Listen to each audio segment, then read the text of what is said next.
think it's best we continue the journey of reviewing Pixar movies, shall we? And in the next two videos, you're going to see me reviewing a prequel and a sequel. Let's start off with the prequel. How's it going, viewers? Mr. Incredi-Brony's back, and he's rolling with the punches, baby. Welcome to a review video. And yes, y'all read the title right. This is, in my opinion, Pixar's most underrated movie. And in all honesty, it doesn't deserve to be underrated. And it doesn't really deserve hatred at all. I think this is a Pixar film done right. This film was released in the year 2013, and it's the first and sadly, so far, only prequel. And in all honesty, this is a prequel done right.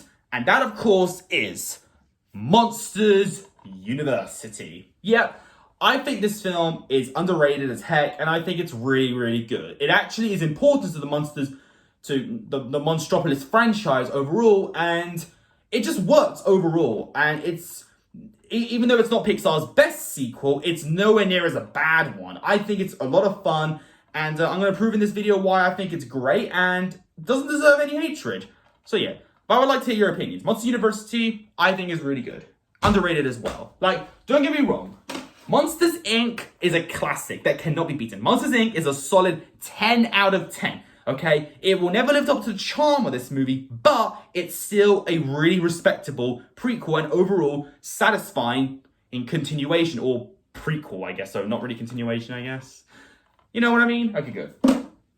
Okay, so my point is, MU, of course, is a prequel explaining how Mike Wazowski became who he is. So in Monsters, Inc., we know that Mike Wazowski and James P. Sullivan work at, of course, Monsters Incorporated. We scare because we care. And and in the factory, they use these doors to take themselves into the human world, and which leads to children's bedrooms, so they can scare them in, scare them in their sleeps, and of course collect their screams for energy. It's a really nice process. I think the concept is genius. I still think it's, to this day, Pixar's cleverest movie ever made. I really do love it. It's a solid 10 out of 10, and I adore it to death. And it's also the first Pixar film not directed by John Lasseter. This one was directed by Pete Docter, and I love it. I really do. He would then go on to direct Up and Inside Out, another amazing in movies. He's awesome at directing. We need him to do more directing. But either way, so Monsters Inc. ends, and I'm sure we all wanted a sequel where, Boo grows up to be a big child, and maybe she's lost, and James P. Sullivan has to try and rescue her, or maybe she doesn't, or maybe she has friends who don't believe her and all that jazz, It would have been a cool concept, but you know what? I feel like fans could do that better, whereas making a prequel was a lot better. We get to learn the origin to how Mike and Sully met, because you assume they were friends at the start. Nah, in this movie, Mike Wazowski actually went to Monsters Incorporated when he was really, really little, and also he's really adorable as a kid. Don't quote me on that, he's adorable.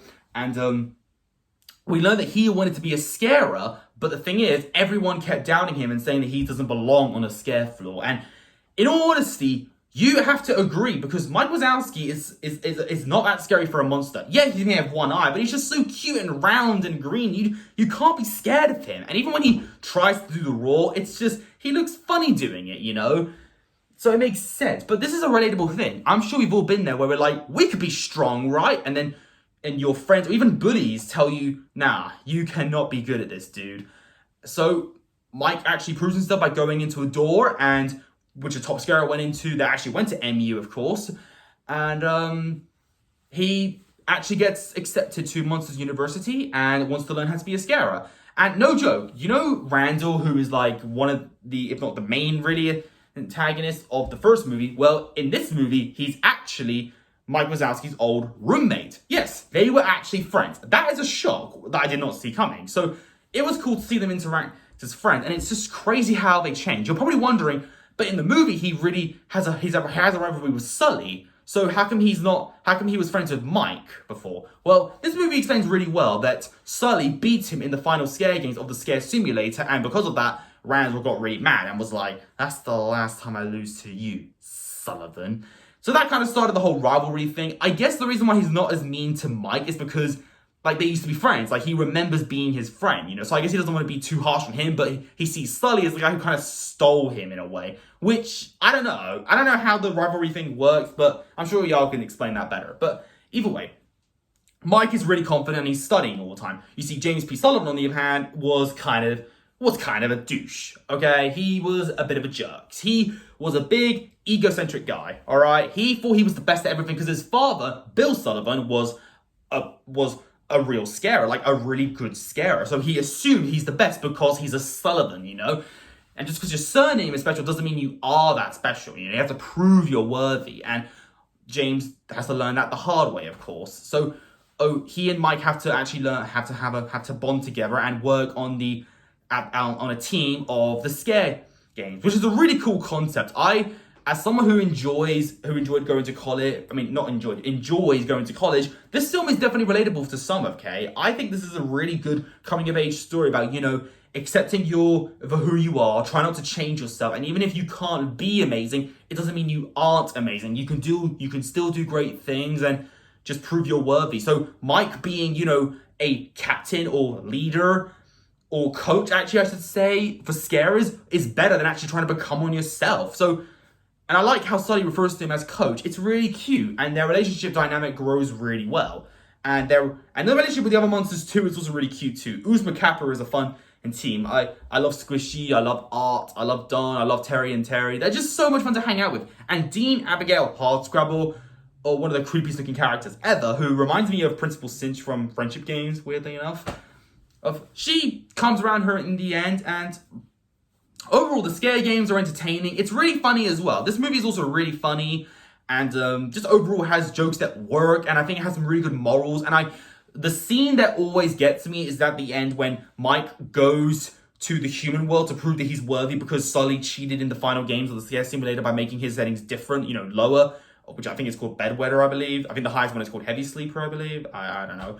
But so he's mad, of course, with Sully because he cheated and because he didn't believe in him, he believes. But he then goes to the human world and all the kids are not scared of him. They just look at him like, you are funny.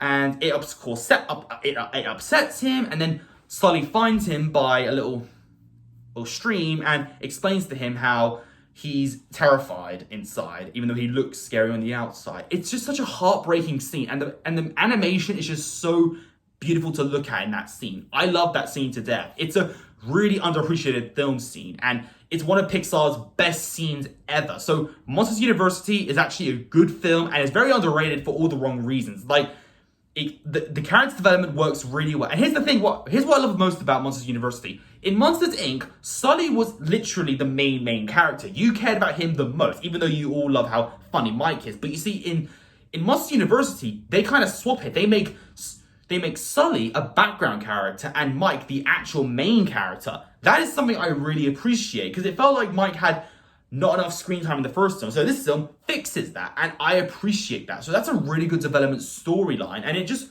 works so well. I really do adore it. So, and the ending is also really nice too, how they work at a mailroom and work their way up to becoming in the top scare workers at Monsters Incorporated. It's just so good. And there's nice callbacks to the first film as well. Like, at some point you see Henry J. Warden use, at some point you see the Abominable Snowman, who even mentioned there's a worst possible crime like banishment.